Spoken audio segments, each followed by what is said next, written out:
scripture lesson today is taken from the Gospel according to Mark, chapter 9, verses 30 through 37. They went on from there and passed through Galilee. He did not want anyone to know it, for he was teaching his disciples, saying to them, "The Son of Man is to be betrayed into human hands, and they will kill him. And 3 days after being killed, he will rise again." But they did not understand what he was saying and were afraid to ask him. Then they came to Capernaum, and when he was in the house, he asked them, "What were you arguing about on the way?" But they were silent, for on the way they had argued with one another who was the greatest. He sat down, called the 12, and said to them, "Whoever wants to be first must be last of all and servant of all." Then he took a little child and put it among them, and taking it in his arms, he said to them, "Whoever welcomes one such child in my name welcomes me, and whoever welcomes me welcomes not me, but the one who sent me." Friends, this is the word of the Lord.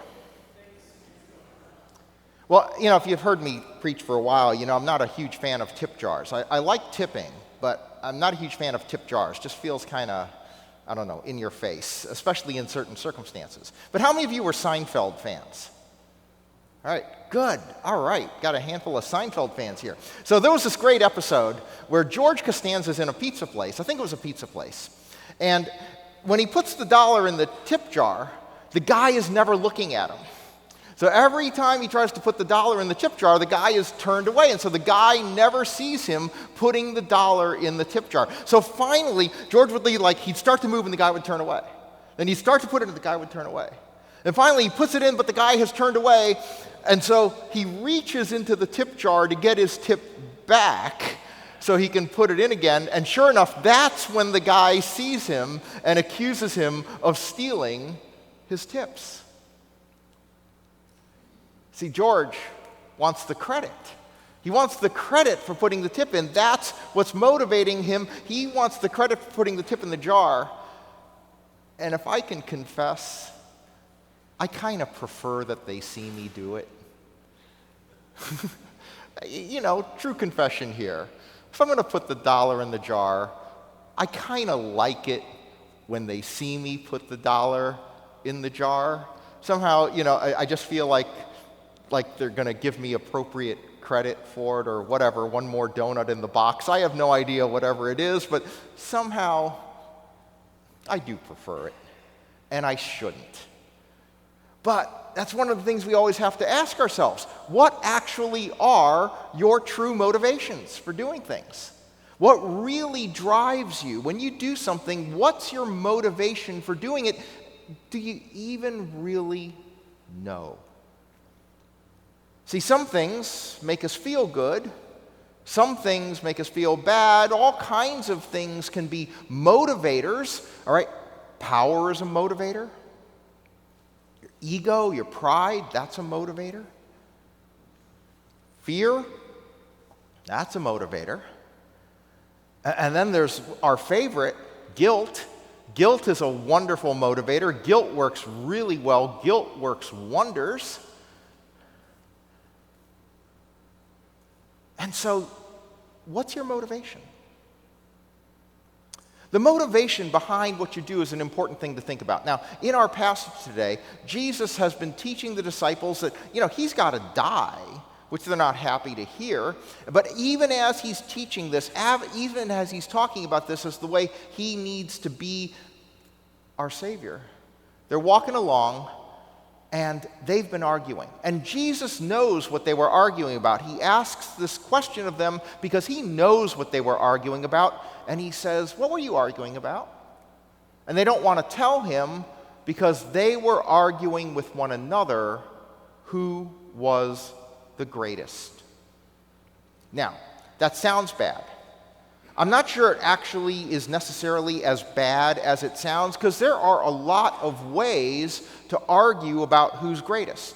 Like maybe they were just arguing about who was with him the longest. Don't forget, I've been following him 2 weeks longer than you guys, So could have been that.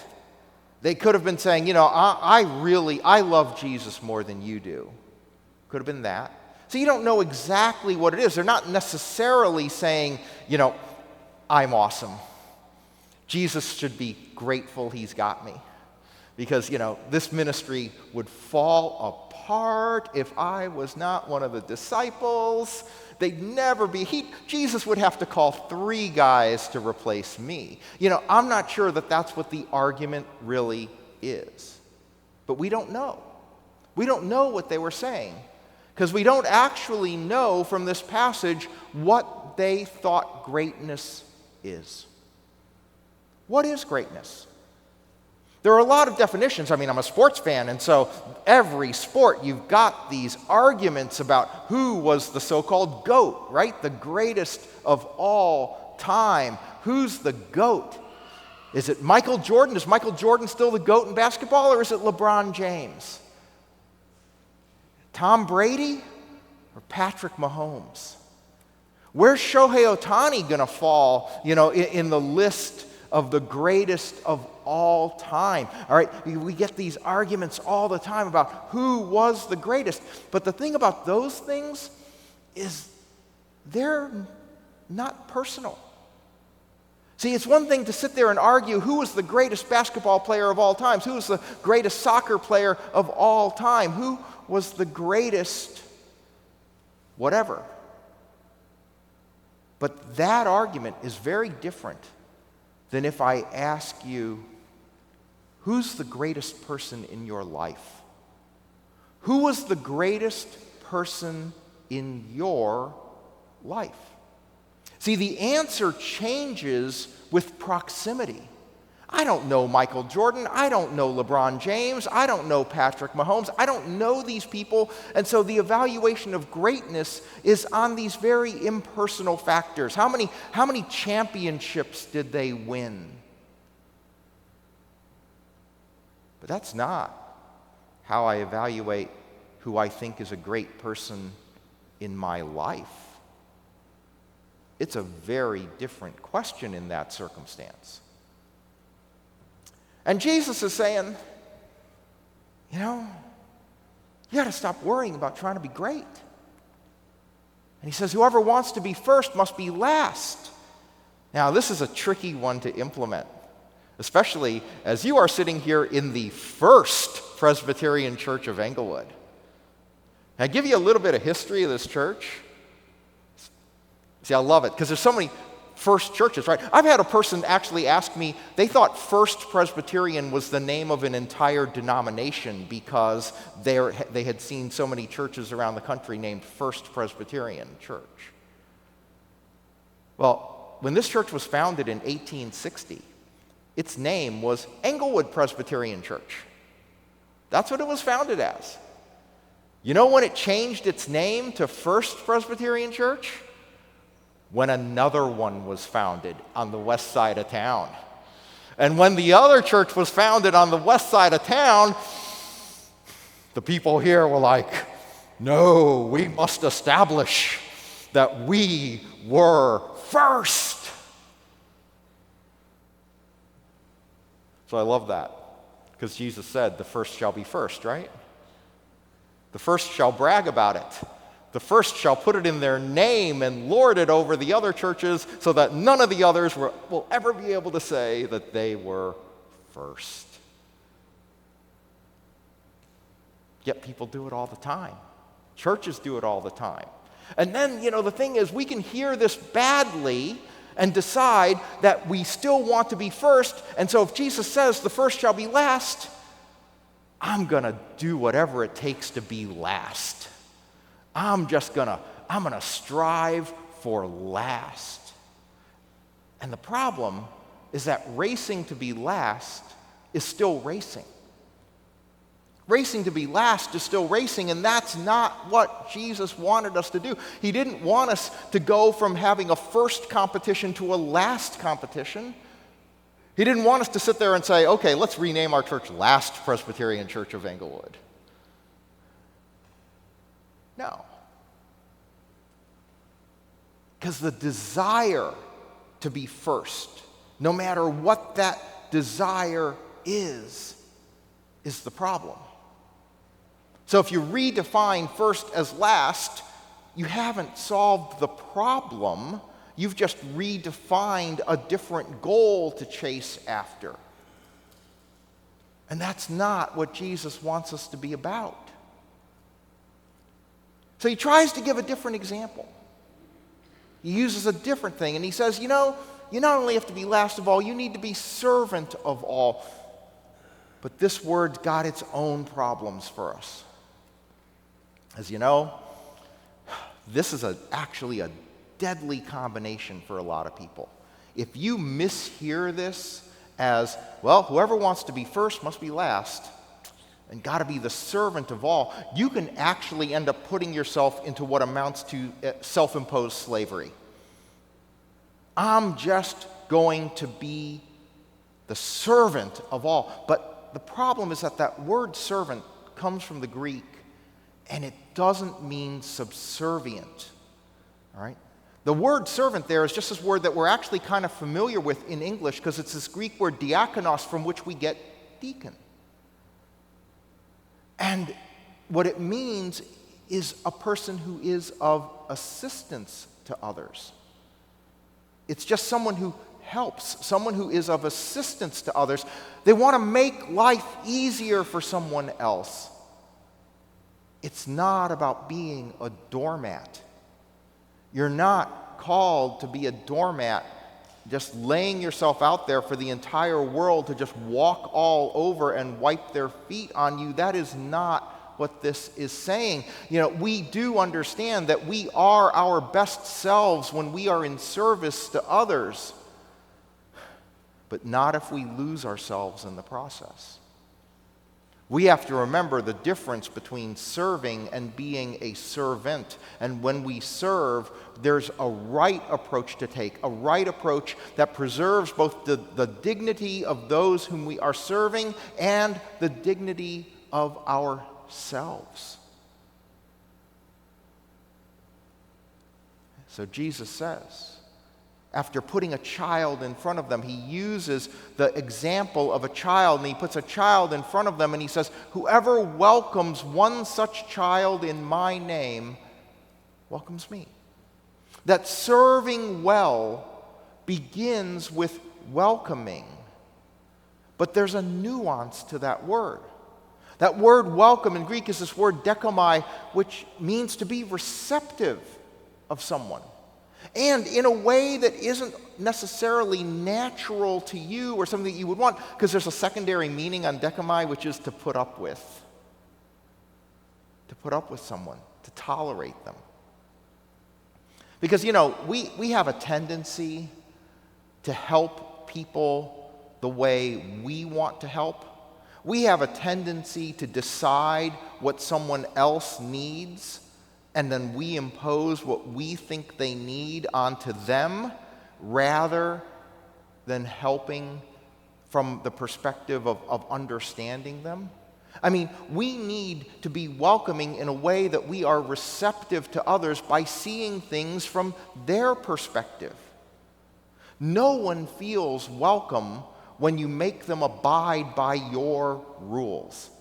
Right? No one feels welcome when you make them abide by your rules. Ever have a relative or somebody, a house that you visited, and you were welcome, but you had to abide by their rules? For example, my mother. Not a lot of rules other than you shall eat. You shall eat more than you want to eat. You shall eat whatever she's serving you in whatever quantity it is. And she will keep serving you, right? So it didn't matter. I could say, Mom, I'm not really hungry. She said, no. Eat. Because this was what she wanted to do. So she wanted to feed me, not in the way I necessarily wanted to be fed, but she just kept giving, kept giving, kept giving. And we need to be serving others in a way that's receptive to understanding their perspective on life, on a situation. You go back to that tip jar and you see where George is looking, right? So George is looking not at the tip jar, he's looking at the pizza owner. He wants to see where his eyes are, because what he's interested in is the credit. Now, the person behind the counter needs the tip. right? He needs the tip. I don't know how many of you ever worked a job where you were dependent on tips. If you've ever worked a job where you were dependent on tips, that's a good experience to have. May not have been a fun experience, but it's a good experience to have. Frankly, I recommend that all young people go through a period of working a job where they need tips. Even my parents did that. When I was a little kid, I remember being about 6 years old, my parents were saving up for a down payment for a house. And of course, that was in the day when you could actually save for a down payment with, not that much money. And so my dad, who was an engineer, and my mom, who was an office worker, on Friday and Saturday night, my dad delivered pizzas and my mom worked as a waitress in a Japanese restaurant. Because she had grown up in the Japanese occupation of Korea, so she had learned to speak Japanese as a child. So on Friday and Saturday night, my mom would waitress, my dad delivered pizzas, and I rode in the back seat of the car while my dad delivered the pizzas, because you can't afford to pay a babysitter and pay and pay as much money for childcare as you're making on your job. So I rode in the back seat as my dad delivered pizzas before you could give me an iPad to entertain myself.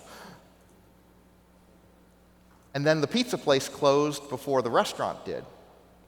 So my dad would finish delivering the pizzas, and we'd go wait outside the restaurant for my mom to come out. And what I remember as a 6-year-old kid is them sitting in the front seat of the car counting their tips.